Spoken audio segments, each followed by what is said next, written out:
Hello people of YouTube, my name is Brad. This is my channel Animate Orange. Welcome to another Metal Earth build video. Today we have another My Little Pony on the table. We have Rainbow Dash here. Yes, that's right. I'm building another My Little Pony model. This will be my third one, and as you can see here, I've already got it finished. These are fairly easy models to put together with some complications. Let's go over to the table, open up the package, see what's inside, and put this together.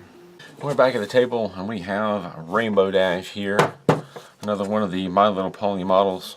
Give it a little bit of a tap to make sure the instructions aren't up here to get torn when I tear this open.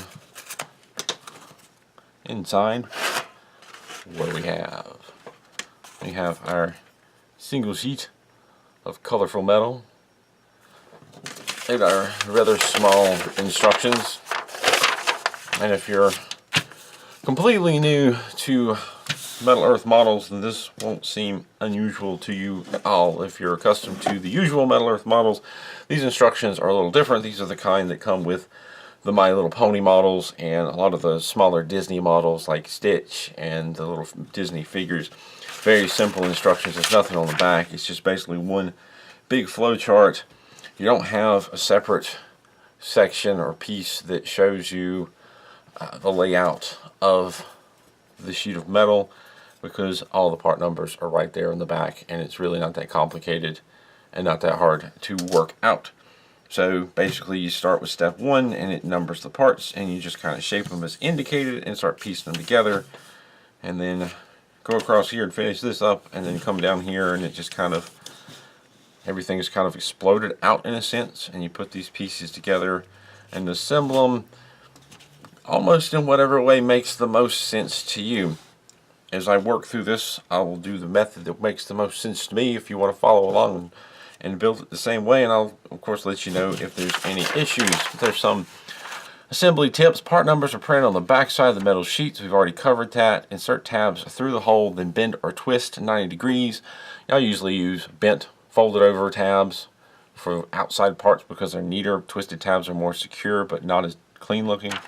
If needed, slightly twist tabs to easily hold parts together, then untwist and bend them as noted in the instruction sheet, a tip that I've been giving for quite a while now. Wire cutters and tweezers are recommended for model assembly. We'll talk about tools here in just a second. Refer to the finished model at www.metalearth.com 360 MMS 334. I forgot the slashes, but or you can type in that web address down there, or scan this little QR code, or just go to metalearth.com, find this model, and there'll be a section in there you can click on for a 360 view if you want to look at a finished model for reference. There is a note here: connect parts 27 to the head after connecting the head to the body, so we'll definitely follow that. That'll probably make things a little bit easier. Otherwise, and there's a note about properly discarding the metal sheets after completion, because sometimes the metal can be a little pokey jabby. But yep, talk just a little bit about tools. I can't imagine I'm going to need a whole lot for this model, and then we'll get to building it. Let's talk a little bit about tools. The very basics of what you're going to need is a pair of tweezers and some clippers. The tweezers, you can do a lot of bending, shaping, twisting of tabs, folding of things over. The clippers are going to help you get the pieces out of the sheets cleanly and easily by clipping them out instead of trying to bend them out, which can cause damage. I've also supplemented my set with some precision tweezers. I have a couple of pointed ones here. One, I ground the tip down just a little bit to give it a more sturdy tip for tabs and twisting things, and then I have a precision flat set, and between all of these I can do a lot of bending and shaping and twisting.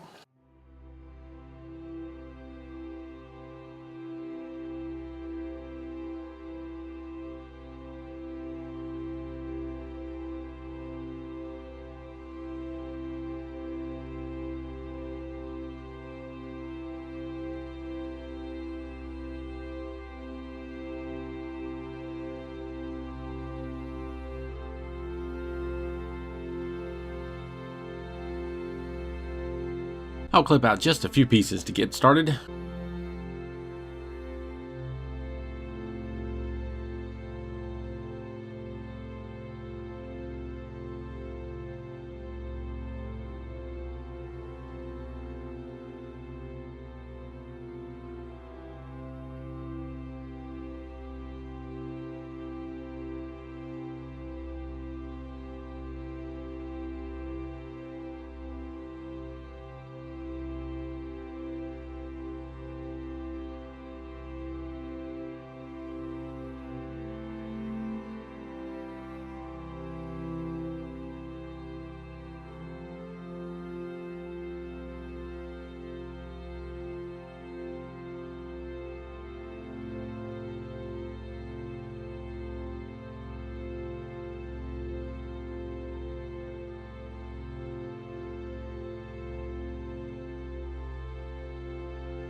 This bit gets a bit fiddly, and I almost resorted to twisting some tabs to hold things together, but I managed to bend the tabs over.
I used a hook tool to spread out the sides so that the tab would line up with its slot.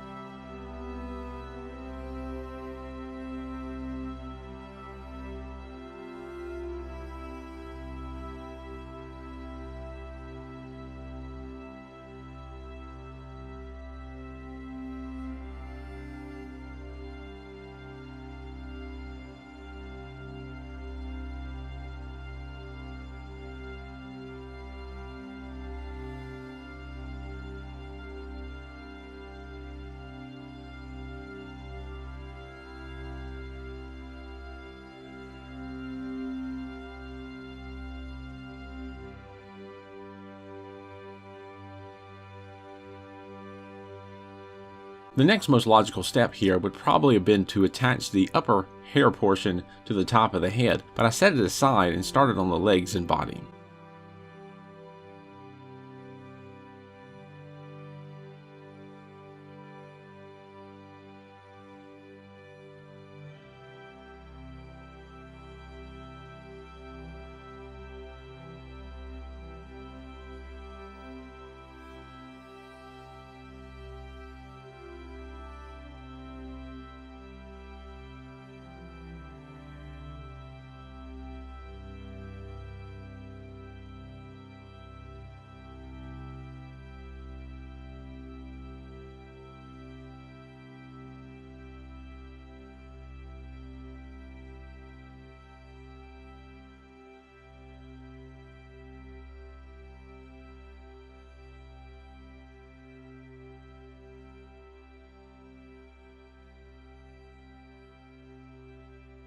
For part 15, I gave the two tabs holding it on a light twist to keep it in place until I could add part 17 on. Then I will untwist and fold the tabs over like all the rest.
a temporarily lightly twisted tabs for part 19 as well.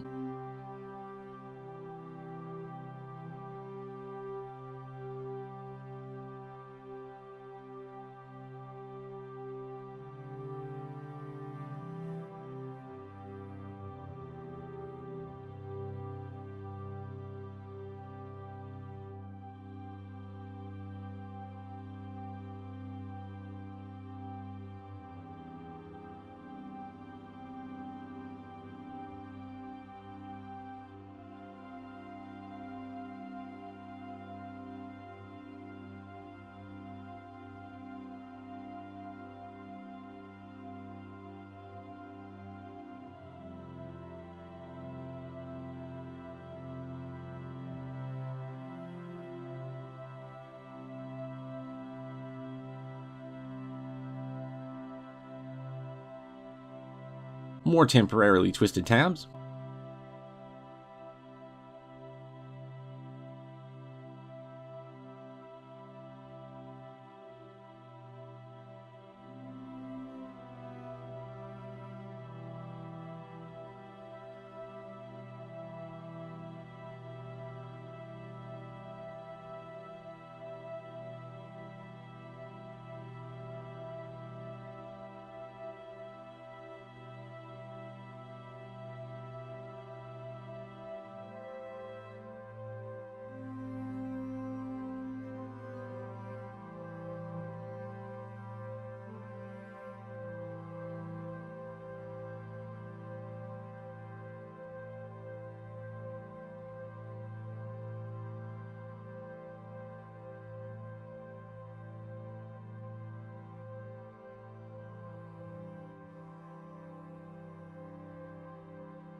I realized I sort of skipped putting the upper hair portion on the top of the head and decided to take care of that now. I started at the front, but then couldn't line the rear tabs up, so I switched and started with the rear tabs and was able to then line the front tabs up and attach it.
Like I did with other My Little Pony builds, I shaped the rear piece to match the sides first before attaching the tail to it. That way, when it comes time to attach the tail and rear piece assembly, things are already shaped to fit and I don't have to struggle with that having the tail in the way.